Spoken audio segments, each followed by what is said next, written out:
What's going on, everybody? And welcome to Challenge Accepted. I'm Thomas, and I'm back with Frank. Hey, everybody.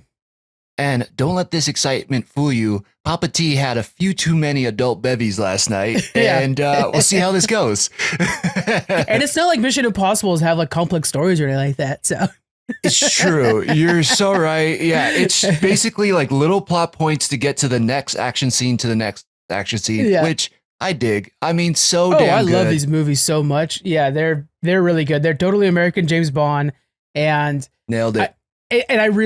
What's funny is like James Bond, I think it's important that they have the rotating actor. As soon as Tom Cruise retires, so does Mission Impossible. They cannot do one of these without him. Right. Yeah, that's so interesting. It's kind of like the Indiana Jones of it all, right? Can anybody ever replace Harrison Ford? Can anybody ever replace Tom Cruise? And I don't know how you do it. The guy can do it all. This is really just kind of a show. It feels like it when you're watching it. This was a really good example of it. A showcase of like, hey, I'm Tom Cruise and I just happen to be the best action star there has ever been. Right. And so you're just like, okay, yeah, he wants to do a helicopter chase. Sure. And we're supposed to believe that the character can just learn the helicopter mid flying the helicopter. And you're like, yeah, okay, I get it. It's Tom Cruise. It's Ethan Hunt. Yeah. That part. All right. We'll talk about that part. That was the only thing for me where I was like, okay. As a pilot, I'm sure you have a little bit of a different take on it than I do. Yeah. I was like, okay, you're going to crash it twice and survive? I don't know. Yeah. But hey, the rest of the movie is fantastic. Definitely, I see it's up there as one of the best Mission Impossibles out of all of them. I think it goes like Fallout and then something below it, the movie before it, I think Rogue Nation. Rogue Nation, yeah. And I think Dead Reckoning is up there. I haven't seen. Have you watched Dead Reckoning yet? I have not, but I'm so happy that we watched this in prep for Dead Reckoning. Exactly. Because it was so great to kind of catch up with the characters and remember where they were all at. And then again, Fallout was one of the best, which was number 6, I want to say, or 5. Mm-hmm. And now we're getting Dead Reckoning, which is 6. And man, it just, how can they keep this going and still be so damn good? It's really, really impressive. I want to throw out a little bit of a warning for those watching Dead Reckoning. It's a part 1, so don't go in and Spider-Verse this. Remember that it's going to be part 1. So, okay. Good piece of tidbit. Do we have anything to mention on the SAG of it all? Because that news just broke today as well. So yes, SAG-AFTRA, which is the union that protects a huge portion of the actors, they have just gone on strike. And they are joining the WGA. This is the first time since 1963 that both are on strike. That one time when they went on strike was only for 14 hours. So it shows how impactful this one's going to be. We learned this week also that the producers' plan, this is off of a Deadline article, plan is just to wait until about October. Because if you do the math on when they started going on strike and now into October, that's when the writers should lose their apartments from not paying rent. And so that's terrible. It's the shittiest way to handle something, but that's why they're not even going back to the table to WGA right now. Because like, we'll just wait till you guys are literally homeless and then we'll negotiate with you. Yeah, I saw something in there that said every day that they're on strike, the studios are losing 30 to 50 million or something like that. I don't know if it's 30 or 50. Don't quote me on it. It's one of them. But why wouldn't you just pay them then? You're going to lose $30 million, even if it's just that, which is not even just that, right? Like $30 million is life-changing money, I think, for either one of us. Mm-hmm. Pay your people. They're making the shit that we all like and love and watch and pay money for. Like, just pay them. That's ridiculous. On the studio side, because there's two sides to everything, and while I disagree with the studio fully in this, but their side is saying that the writers and the actors are demanding too much. Bob Iger specifically came out and said that. And they are trying to avoid precedent. But on the WGA and on the actor side, there is a mountain of things they're trying to protect against. And probably the most important is AI. And the streaming landscape, by the way, changed how they get paid. And it's done that for the last 15 years. And that's one thing that people forget is like these writers and stuff like that are just straight up not getting paid like they used to anymore. But anyways, no residuals. Yeah, exactly. But as for the AI, one of the things that came out that the Fran Drescher, who's the president of SAG-AFTRA, mentioned. By the way, surprising. Right. Fran Drescher? I was like, wow, okay, right on. Yeah, she was, during COVID, she was pretty active in representing them. So if you guys are paying attention, then you know. But anyways, she was stating that one of the things that they're wanting to do is do face captures and put extras in the backgrounds of movies in perpetuity without being able without having to recognize or pay these actors. Clearly a messed up way to run your business. You know? Right. And so weird. Talk about what Black Mirror with scanning faces and, having your likeness forever. Weird. And then also a very nice segue for Mission Impossible, because there's a lot of face scanning that goes on in Mission Impossible and looking like somebody else. So tough bathroom scene. Yeah, exactly. Bathroom scene, epic. Yes. I don't know. Is there anything else that you want to throw in here before we get into the rundown? Because I think it was so well said, and definitely it's going to be on the top of everybody's list. Whoever's reviewing movie shows, we're going to be talking about it for months. Yeah. But it's just late breaking news. Yeah, I'm happy you brought it up. On Geek Freaks, and I'm sure on Joystick, your show as well. We're going to go into further explanation on this and our thoughts on this. We're not political on any of our podcasts attached to Geek Freaks, but I will say that I and everybody I know of in the Geek Freaks podcast network fully back SAG and WGA, and feel like the studios, we see it with Marvel. We talk about it all the time. They're clearly out for just money first, and so we're fully behind them. And we have a lot of podcasters and stuff like that listen to us, and I want to shout this out. If you are approached by a big studio, I know it's a nice paycheck right now because they're hiring a ton of podcasters and a ton of TikTok users to replace actors and writers right now. You would be crossing a picket line, so just keep that in mind. So, hey, I'm here to help out any way I can in supporting the WGA. Just keep that in mind. I love it. Yep. Don't be a scab, basically. Don't be a scab. Yeah. Trying to say that the nice way. Yeah. Basically. Right. No, all good. Well said. Let's get into this Mission Impossible Fallout breakdown. All right. Well, we're going to go and start things off. Give me the countdown. I'm going to go in 3, 2, 1. The film begins with Ethan Hunt, played by Tom Cruise, receiving a mission to intercept 3 stolen plutonium cores. They're like these balls that look cool. He fails in doing this because he wants to protect his people instead. But that kind of, I don't know, to me, that shows how cool Ethan is, really. The CIA assigns a agent to kind of help him and follow him around to make sure he stays on track. And this is going to be August Walker, played by Henry Cavill. So throughout this entire thing with like Benji, which is Simon Pegg and stuff like that, and Ving Rhames, they're going to be doing the mission with him the entire time. Yep. Ethan meets with an arms dealer called the White Widow. This one's played by Vanessa Kirby. She's awesome from The Crown. And there's some shenanigans that go there. Ethan and his team infiltrate the Gala in Paris to try to capture John Lark. That breaks down. They're trying to pretend like he's John Lark. It doesn't go well. That happens often with them. And they end up... the team eventually tracks down who the real John Lark is, and surprise, it's August Walker. It's the CIA agent that's been with them the whole time, Henry Cavill. Yep. Before this, by the way, we had the best bathroom fight scene in cinema, so keep that in mind. We'll talk about that a lot in the future. Oh yeah, the fist cock. Ethan and his team are now trying to stop the Apostles, which have been called the Syndicate in Rogue Nation and before that, so now they're called the Apostles. The Apostles want to bring the world down to its knees because then it'll heal itself up in a proper way. So keep that in mind. They go on this mission to try to get the 3 detonators. It becomes this big thing in Kashmir where they're basically fighting with helicopters while the rest of the team are trying to unwire things, and they find Ethan's old girlfriend. Yeah. And it comes down to a last minute thing. Ethan wins the day and basically throws a helicopter plus hook at Superman and kills him. So, and then Ethan's off to do another mission. And that's why it's just awesome. Everything's awesome. Yeah. And that's it. Yeah. Everything is awesome. Well done. Yeah. With a couple seconds to spare as you hear the timer going I know. off. I was trying to like fluff that last few seconds and I was like, I don't have nothing else. No, you crushed it. So let me ask you this. Have you been a Mission Impossible since the first movie? Like Mission Impossible fan since the first movie? I watched the first one, third one, and then I really liked Rogue Nation a lot. And so then I was like, I got to watch all these. So then I rewatched them all and got really into the entire franchise. Right. But when I was a kid, Mission Impossible was a big deal because it was an old TV show. And so it was like, oh man, they're making a movie about the old TV show. So then that's when my parents got us into it a little bit. But yeah, what about you? Have you been watching this day one? Yeah, I think it was in Mission Impossible 2. It was a big deal. If anybody who knows me knows this about me, my family was very attached to the Oakley sunglass brand. Yeah. And I think it was in Mission Impossible 2. He puts them on and they were called Romeo. It was like a Romeo or Juliet sunglass. Mhm. but he basically, after he accepts his mission, he throws them away and they explode. Yeah. Well, at every Oakley sales meeting, event, whatever, that video would go off with Tom Cruise in it, throwing the glasses, them exploding into a million parts.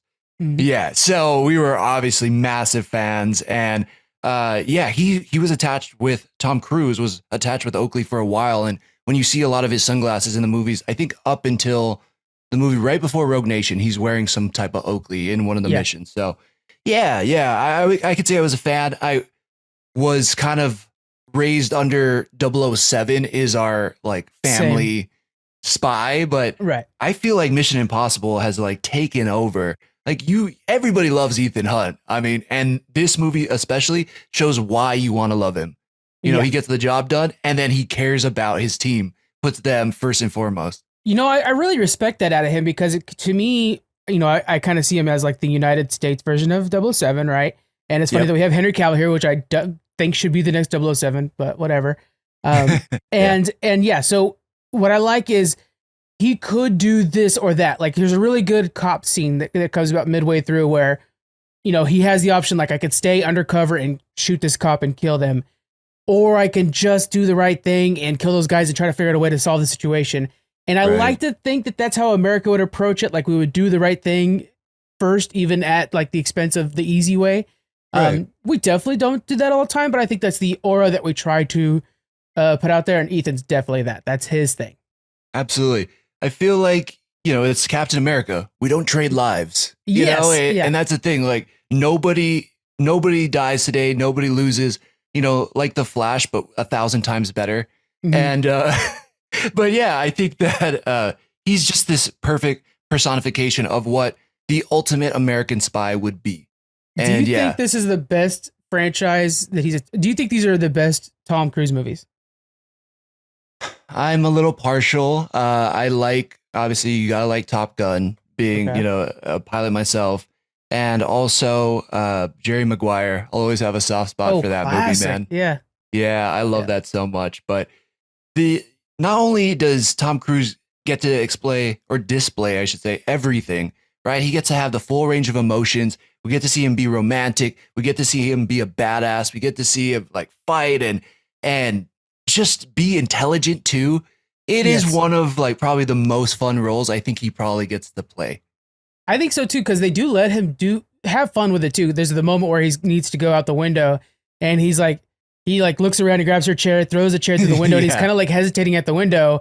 But it's like if he was just purely like a stereotypical, not fun hero, just he would just make the jump through. But instead, he's like, "Oh man, I'm about to jump out a window." It's just kind of cute that he has that personality first, Absolutely, yeah. And I mean, what makes that scene even better is Simon Pegg being in there, right? Like Benji is like, just go left. What are you doing? He's like, I'm looking at a window. I might have to jump off window. He's like, oh shoot, whoops, sorry, that was in 2D mode. Yeah, like it's just great. The cast in itself in entirety is just awesome. And I really want to shout this out, not even being ageist, but like they're all a little older now, absolutely. But they all look like badasses. And I think this is filming and action sequences done right. I mean, we even see it. I think the other comparison would be John Wick, because Keanu Reeves is getting up there too. But they look like total badasses still at the age they're at, and then they're not old, but you know what I'm saying? They're getting up there. And also, good comparison with John Wick. I think John Wick, of course, is the gun fu. It's all about the guns in John Wick. But I think for this one, I'm trying to think back. You don't see as many guns in this movie. Like there are definitely guns. They're definitely shooting guns. But again, helicopter chase or jumping from building to building, or it's all. Tom Cruise running and is absolutely I think even Vanilla Skies, he's like running in the middle of. He's always running. Totally. I know. At some point, I was like, Christina, I wonder what his 40 speed would be. Seriously. I'm just curious. Is he running like a 4.5? Like, what are we talking? Yeah. But you're so right. He's always running, and he looks amazing at it too. Yes. The guy looks fast as F. You know what I'm saying? Yeah. And it's so good. Another action sequence where guns don't really come into play, but I think is so iconic. And I realized I didn't watch the whole movie last time because I only probably got up to this scene and then the after party. But the bathroom scene. Let's talk about that, man. Yeah. So this is an iconic scene. They're needing to scan this guy's face to make a mask of him. A staple of Mission Impossible, by the way. don't trust anybody identity. They always pull it off.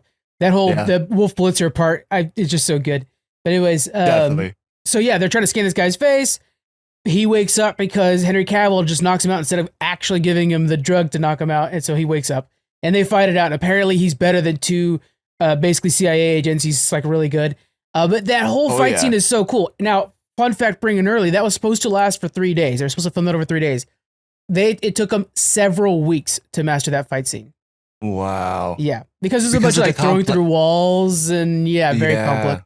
Yeah. Oh my God, that's so cool, and it kind of highlights everybody's different fighting style. Yeah. Like Tom Cruise has his own fighting style. Who we think is John Lark does, and then Walker just with the and the guns blazing. He just has this like total brute strength kind of fighting style, and it's really really cool, man. They do such a good job. It's like, oh man, using the pipe in order to try to stab Tom Cruise against himself was very clever. He even like uses the pipe to like hook the other guy, to hook Henry Cavill and stuff like that. It was really well done. Kind of a Jackie Chan move where Jackie Chan would just use everything around him to fight.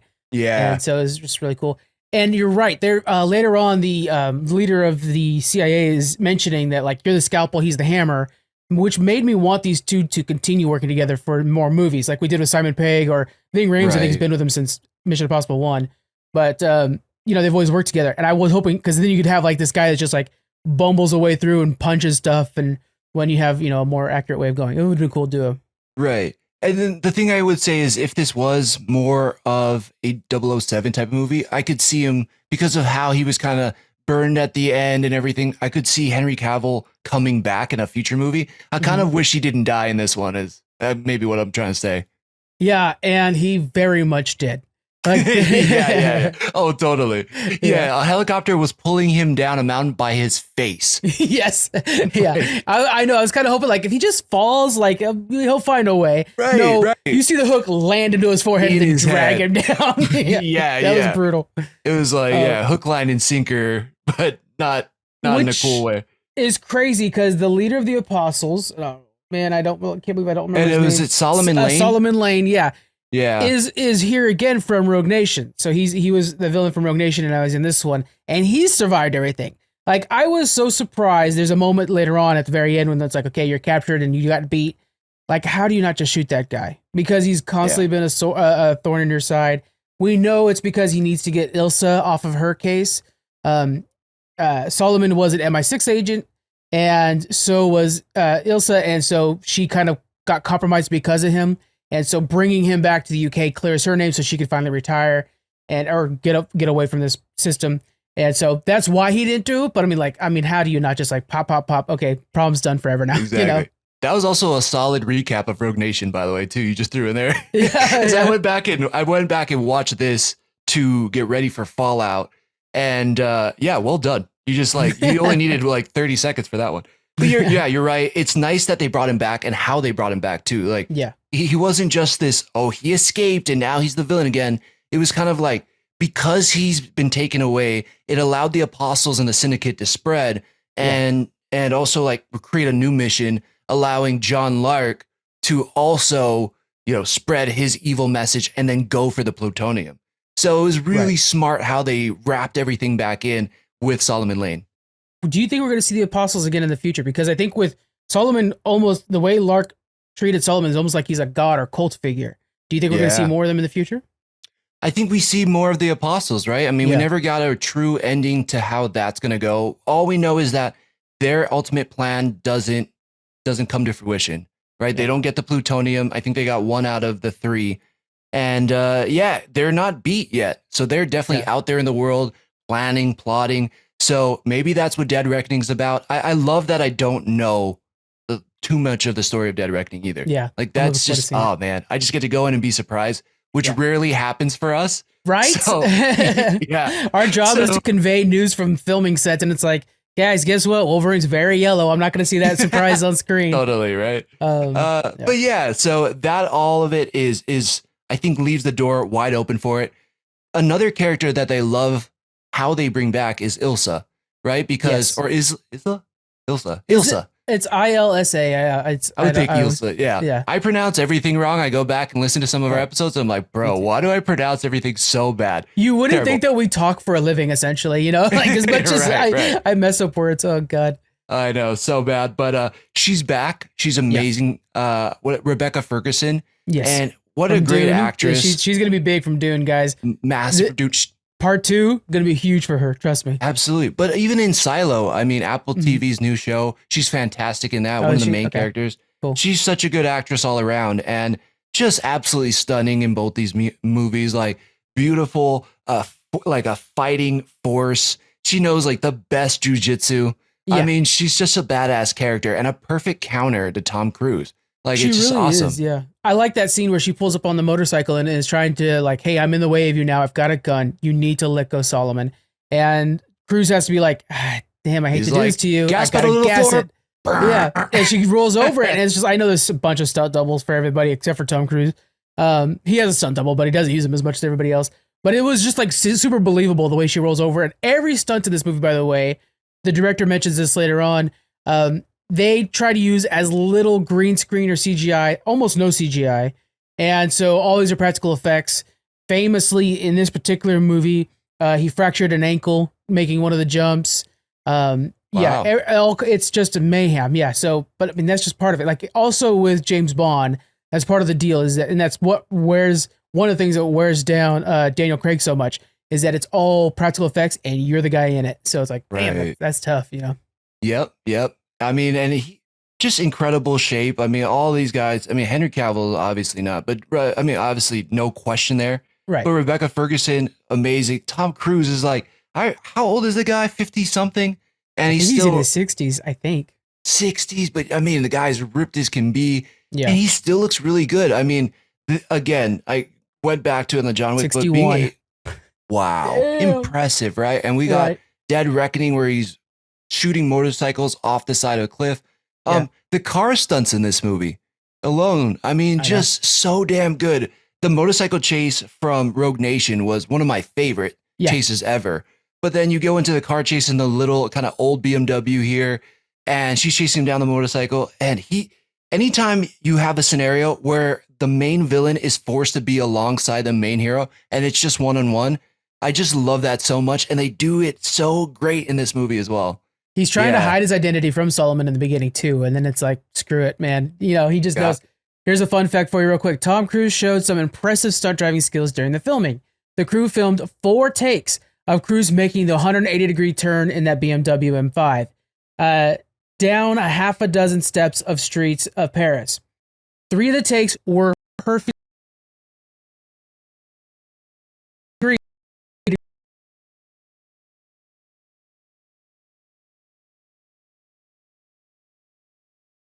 In air.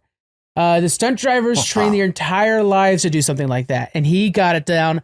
He did it 4 times and nailed it 3 of them. Like, that's Tom Cruise. God. It's kind of superhuman-y a little bit. It is, you know, and I just want to throw it out there. It's not like I'm like, Tom Cruise, I love him, best guy to walk through. It's like, no, you know, nothing against Scientology, but, you know, not for me. And, but the guy is talented. If you take, you know, if you I don't know if Scientology gives you the driving skills. Just kidding, joking. Maybe right. Yeah. I can't say. They're like, hey man, you want to be able to do stunts and jump out of planes and like fly cars off steps? I might look into it. Yeah, I might look into it. Incredible. But yeah, amazing stunts all around. I think that's the thing about Mission Impossible. They keep truly finding things that look like they can't be done. How do you defuse 2 bombs at a time? How do you go and get the device that's going to set them all off? And it's really, really incredible writing, I think, because it is interesting enough and seems impossible enough. And then to set up these amazing action sequences. And then you get to the action, you're like, incredible. Do you have a favorite stunt that he's pulled or action sequence maybe? I want to say it was something from Rogue Nation, and I had it on the tip of my tongue, and now I'm kind of blanking on it. But some of the things hanging to the side of the plane. Yes, that part to start off ridiculous. I mean, just so insane. You know what? And I take it back from this movie, the jumping out of the plane where Walker pulls out his tube on the way out, and then he has to figure it out, and then they jump into a lightning storm. Like, get out of all of that. Ridiculously cool. He has to save Cavill, and then, eventually has to regret it, or does regret it because he's the bad guy. It's just so cool. But yeah, incredible action sequence. I love that Henry Cavill kind of gets to be a bad guy in this one too. It does blow me away because Henry Cavill is fantastic at everything he does, right? Yeah. I mean, he was one of my favorite Supermen. I wouldn't say he's my favorite, but he's definitely up there in a top 3 for me. And then in Mission Impossible, he was so good in this. Again, sad he's not here. And then in The Witcher, man, it just, he was impressive as a villain. And also how he turns evil slowly as it's revealed through the movie is amazing. And one scene particular is when he gets double, triple crossed in the underground cave cavern thing. Such a Mission Impossible scene. So good, right? Yeah. Man. With Simon Pegg and then bringing in Alec Baldwin for the director, and he's in it on it too. The double, triple crossing there is so well done. Yeah, man. What are your thoughts on it? A great shout out to that. That, like I was saying, that is the most Mission Impossible scene because there's masks involved and stuff like that. And it was totally like, as a viewer, this franchise does a really good job of convincing the viewer like you are the person being convinced in the show. We had this exact same thing with the intro to them capturing the guy. You think, oh my God, there's 3 bombs went off. Same thing. Where during this whole triple cross things, you're like, my God, is Alec Baldwin going to be turning on the United States or is this character on his own team? Yeah, you just don't know what's happening, and then it just keeps clicking but to show how badass that Walker is, he still ends up having the final twist and saying, go, and his own men turn on everybody around him. So, I mean, as badass as that was, there was still one more thing that Henry Cavill had over everybody else.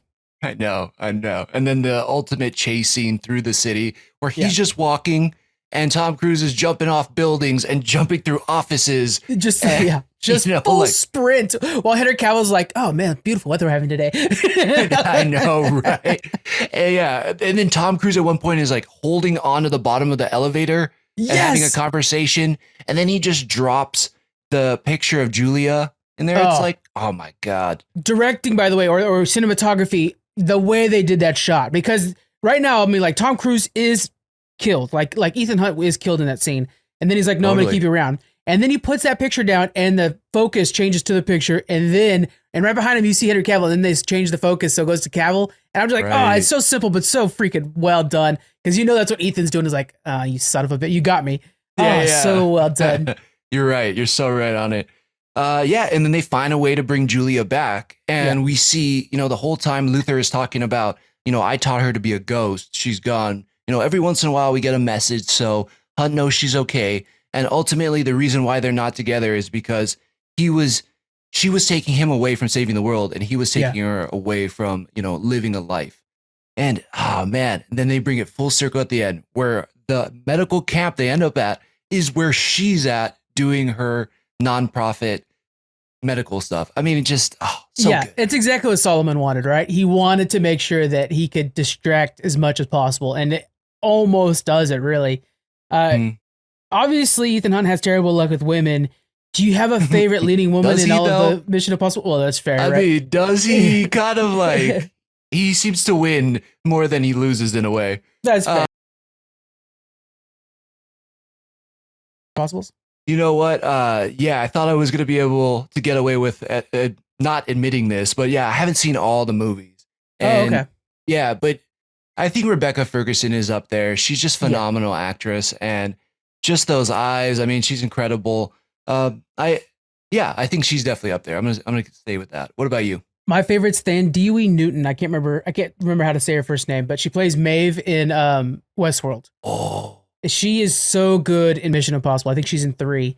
And she's like, she also is like, oh, she's as badass as he is at the thing she does. And that one has a God, it's so cool. It's like a chase car scene on the side of a cliff. The entire time you think the cars are just gonna fall right off. It's so cool. Yeah, man. All right, I like it. I'm gonna have to go back in and watch that one. Yeah, he's a lucky man. Put it that way. Yeah. But this is a classic movie. Fallout, obviously, in reference to the nuclear bombs. And one of the things I think Mission Impossible excels at is again, it's an American movie. So the reason Tom Cruise doesn't age out like a lot of other actors do, like say Sylvester Stallone and Arnold Schwarzenegger, which now do old man projects. Let's be honest. Tom Cruise still does his '80s projects essentially, and the reason for that is because he has the international appeal way more than the United States appeal. So he if you look at the box office numbers, all these movies excel on the global box office. They do very well here as well, but more so than like say if you're to do a new Terminator. Wow.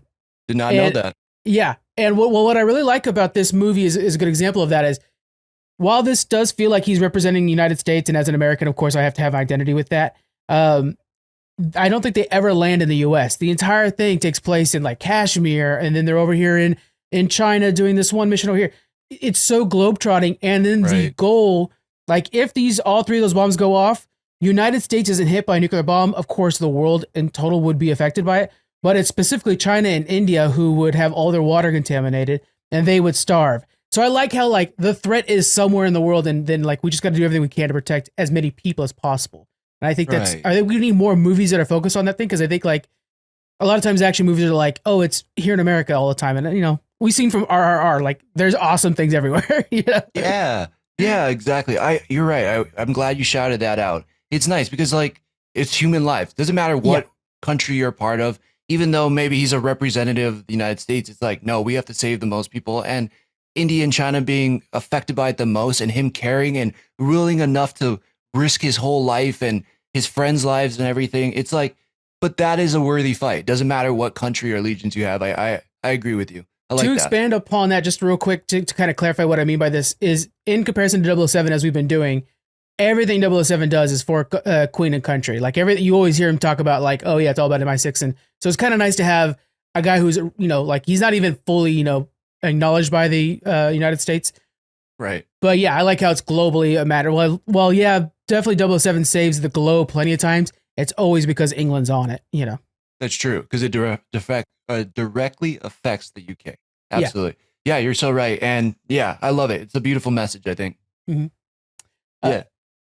So you've seen this one. You've seen a lot of the other ones. Do you think this is your number one Mission Impossible movie?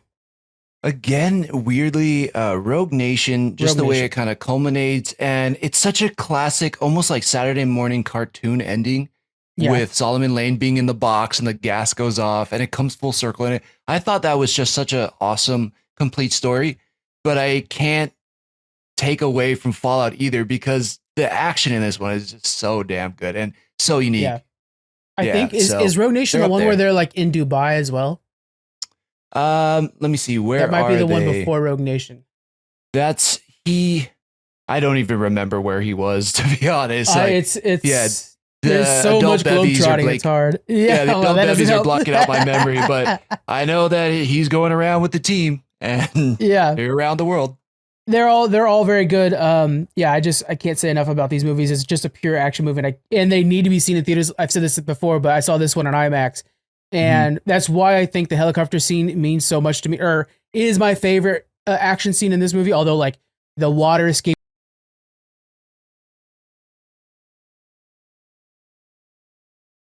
holy cow, this thing's huge. It frustrates me that he couldn't like drop the thing directly on the helicopter. Like that was a big part of it. Right. But yeah, what are your thoughts on the helicopter scene? I know that you're not as on board. Yeah, that was the only part in the movie where I was like, I don't know. I mean, and again, love Top Gun. Can't say anything bad about it. But towards the end, there's like a plane crash and all this stuff, and like seeing it from a trained perspective, like it's like a little silly if for me, especially if you have like helicopters crashing and everything's falling off of them and then they're rolling down and like slamming into each other. You're like, these dudes would for sure be dead. Like, and it's awesome. Yeah. Shout out to, they made the helicopters look indestructible and it was still a very cool scene. Nothing about it. And I guess you have to throw away some type of realism, but for me, it was a little hard to fully embrace that part. Because you're like, this is so ridiculous. Yeah. The other part that made me laugh or like made me chuckle a little bit, right? Like everything's stripped away. All of the blades are gone and it's just a husk, right? Of the fuselage. As it rolls off the mountain and then eventually like clips Henry Cavill, it then explodes. I'm like, bro, that thing would have Henry exploded Cavill like makes 2 it or 3 explode. times. Yeah, I would have like I guess third time's the charm, but like no way when it slams into a mountain, it's not exploding right then and there. So whatever, all well done. It's cool how it gets stuck in between the cave of it all, or the crevasse. I As really Bear liked Grylls would that. have said. Yeah, That was that was cool. cool. Yeah. It was cool, but it is a little still to me.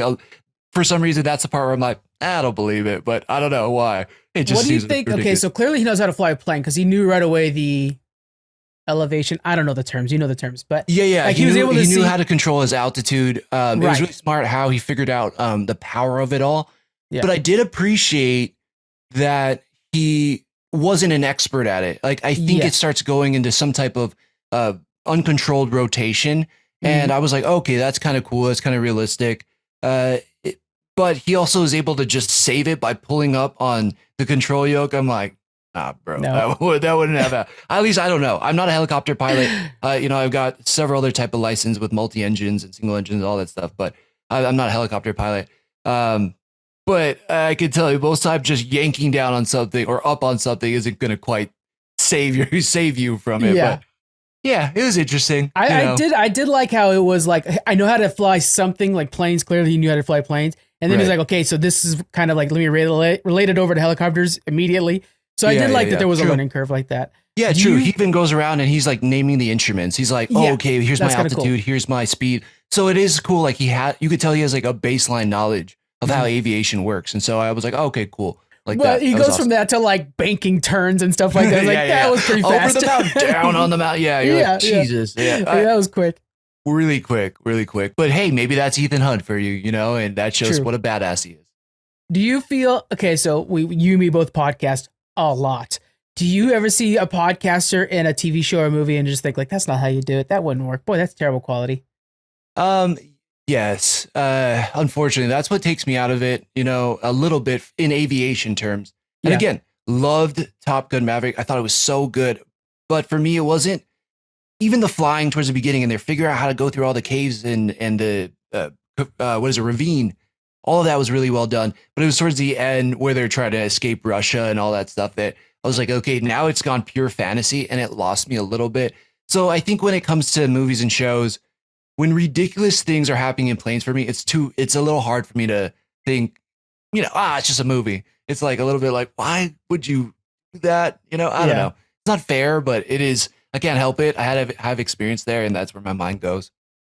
There are probably only 2 Tom Cruise movies I haven't seen: Top Gun and Top Gun Maverick.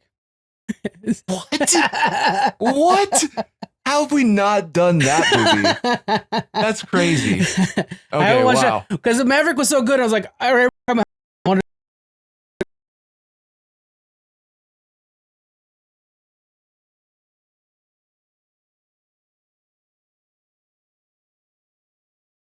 The movie's super, super popular. You probably haven't watched it. Like Avatar: Way of Water, Top Gun Maverick, Flash for the wrong reasons, but you haven't watched the Flash. That'll be available very soon for me to see at home. That's true. Which I don't blame you for not going to see that one in theaters. But yeah, so funny, man. Yeah, I am going to watch Oppenheimer. I will say, by the way. But by the way, on the SAG thing, they walked out mid premiere, the actors for that one once the strike kicked in. Shout out to them. But I cannot wait to see Oppenheimer, and I will be watching Barbie as well. I don't know if it's going to be back to back because those are actually selling out very quickly. The back to back showings. But we'll actually have an early review for Oppenheimer because lucky enough, I'm getting to see it next Tuesday. So yeah, stay tuned on all Challenge Accepted and all the socials for that as well. And if you guys want to gear up, we did a whole month of Christopher Nolan movies. So you guys could be listening to those right now, hyping yourself up, and then boom, go right into this one. Yeah, you might pick up some themes from what we talked about in this next Oppenheimer movie because I think we killed it on some stuff. I think we did too. I'm not gonna lie, and the numbers agree with you, so I'm not gonna, I mean, nothing beats RRR apparently. Holy cow! But it's all good. Loved RRR. Oh, me too. My God, I watched it twice already. Ghost Protocol is the one in Dubai. By the way. Oh, that's right. Where he's on the outside of the building with the sticky fingers. And now I'm thinking back, that might actually be my favorite one because that scene where they do they're like copying papers on 2 different floors and the whole thing, it's like super cool. So, yeah, I do remember that scene. So good. Yeah. Anything else for Mission Impossible Fallout before we get into fun facts? No, the last thing I was going to say is, do you think him and Julia are now a thing moving forward into this next movie?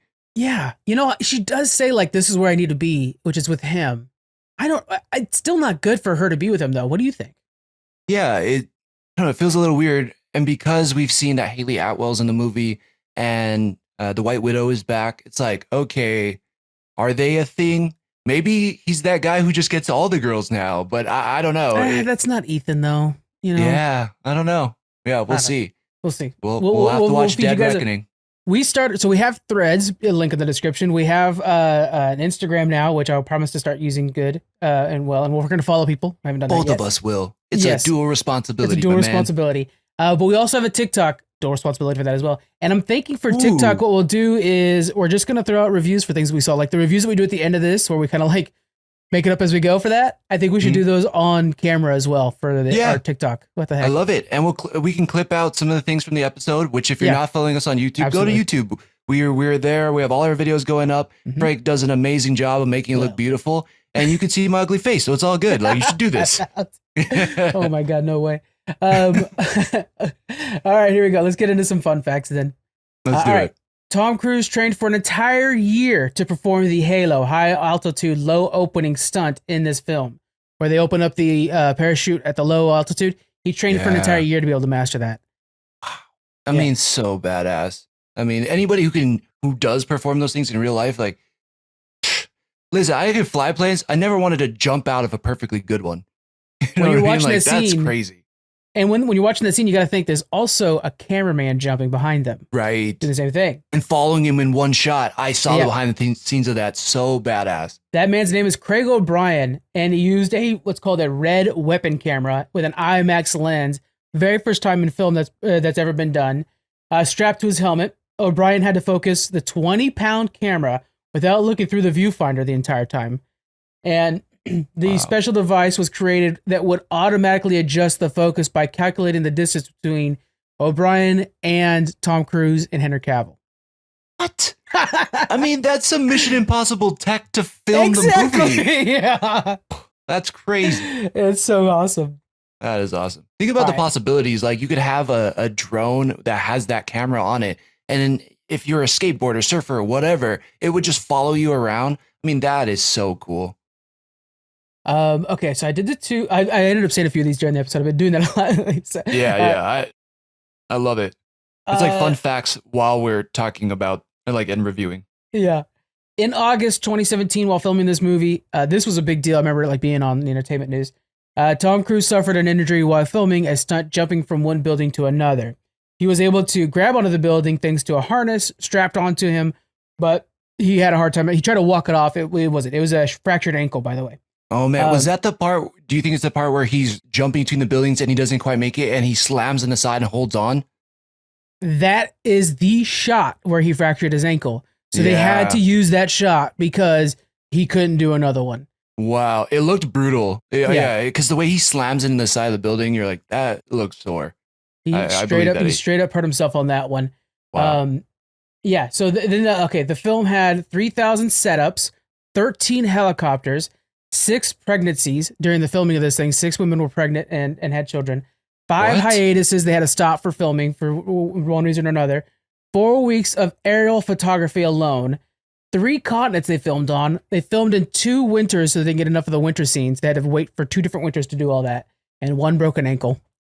Oh my God. Wow. Amazing that this movie even made it, right? I mean, that's incredible. And now we have another one with Dead Reckoning and then another one after that. Yeah, exactly. Dude, exactly. yeah, maybe Scientology is the way to keep going forever. The key is that it's not I want to make sure to clarify the 5 hiatuses is not because we have to stop for loss of funding. It's just because they're waiting for the best opportune moment. So sometimes they have to wait for winter to come because all that final scenes are all through snowy mountains. Well, if it becomes summer, those mountains aren't snow anymore. Will look very different if those were to change over time. Sounds good. Wow. And then of course, I got 2 more for you. Rebecca Ferguson was pregnant while filming this movie. She was about 7 months pregnant when the filming was completed. Oh my God. Think of all the work she did. Incredible.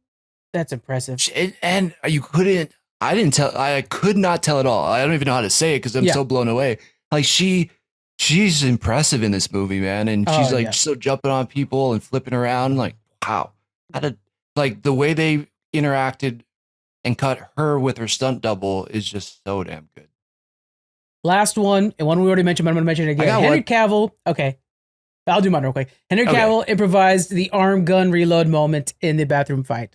He did it once, and then they asked him, like, no, you're not going to stop doing that. You got to keep doing it every time now. Yeah. Dang it, that's the one I wanted to end on, and now I'm going to screw it up because I think that was great. Mess it up now. Go ahead, Thomas. But there is something else that has to deal with Henry Cavill's character, which is the identity of the main villain is revealed early on in the movie. The director, I believe it's director, Christopher McQuarrie, has said several times that he likes his audience to be in on the surprise. So before the characters are, we knew Henry Cavill was lying as soon as he handed over the fake phone 45 minutes into the movie, but Tom Cruise and company did not. So we get to experience them dealing with the fallout. So I guess if you look at how he hands over the phone right in the beginning when he's with Director Sloan for the CIA, you can tell it's not the right phone. Oh, wow. Kind of giving it away. Now. Right? I know. I was like, damn, that's kind of cool. I didn't even realize that. Yeah. This is a good movie, guys. If you want an action movie, I mean, like every Mission Impossible I would suggest. There's not a single one of them I wouldn't suggest, but this is a really good one, and you can tell if they have the budget and the care. You got to check them all out. Yeah. Absolutely. Yep. So some quick reviews on this. I'll kick it off because, again, this is probably not going to be that great, but Mission Impossible Fallout is an incredible action movie where it's really intelligently written and surprises keep on coming. There's so much excitement, so much amazing practical action sequences that you have to see it to believe. Tom Cruise is by far a leading action star in Hollywood, and this movie solidifies it. I think it's a must watch in order for you to get to Dead Reckoning, which I'm sure will be amazing as well. Yeah. Okay. Mission Impossible Fallout is almost a forgotten genre brought to modern day. It takes an 80s action movie with practical effects, explosions, and cool car chases, and shows us what the 2020s can look like. Although it's in 2017, whatever. Tom Cruise is truly the last action hero. Damn. Man, mic drop on that one. Oh, shit. All right, everybody. Like, if I think about it, like, Chris Hemsworth is definitely an action hero and stuff like that, but Chris Hemsworth would definitely use, like, CGI to help him out. Like, I just think Tom Cruise would negate that as much as possible. Yep. What is Extraction 2? Have you watched that, though? Not yet. Have you watched that? Yeah. How is it? So I'll save that comment for later, but it's good. He's a badass at it. But Tom Cruise is the total package, and he's been doing it since the 80s. Yeah. So you were so right. I don't know if he's the last action hero, but he's that last action hero of that generation. And he just keeps doing it, man. He's just, when you compare him to like Stallone, like, I mean, Stallone's awesome and all, but like Stallone's just not doing this. Yeah, or like Stallone's doing old man roles, as in like, even in Guardians of the Galaxy, he's like standing there and you're like, yeah, I'm sure you're cool and all, but you're just kind of standing there. Totally. Arnold Schwarzenegger as well. You don't see Arnold doing Arnold things anymore. Right. Tom Cruise has not lost a step at all. Not a step at all. Yep. All right. Challenge for you is to watch the 1990s Superman series. We have a new Superman now, so I want you to watch that classic Superman series from the 90s. All right? Oh my God. Yes. I've been meaning to do it. That's an awesome challenge, man. Yeah. Because if you haven't watched My Adventures of Superman, also really, really good show. Highly recommend it. I need to still watch that. I mean, it's just the reviews dropping on that thing are insane. And I thought, know what? When I read Superman comics, there's only one voice in my head, and that's from the 90s. And so I think we should touch on that, kind of like show where we're at now with the new one. Happy to touch on it. Yeah. And I'll give you 3 to choose from, 3 episodes to choose from, and I'll get those for you, and you can pick which one you want to do. All right. Sounds good. We will put it up on all the new social medias, on the Instagram, on Threads, on Twitter. So if you're not following us any of those places, make sure to do that because it's going down on the socials. Yep. All right, guys. Thank you very much for joining us, and we'll see you guys next week. Bye. Aloha.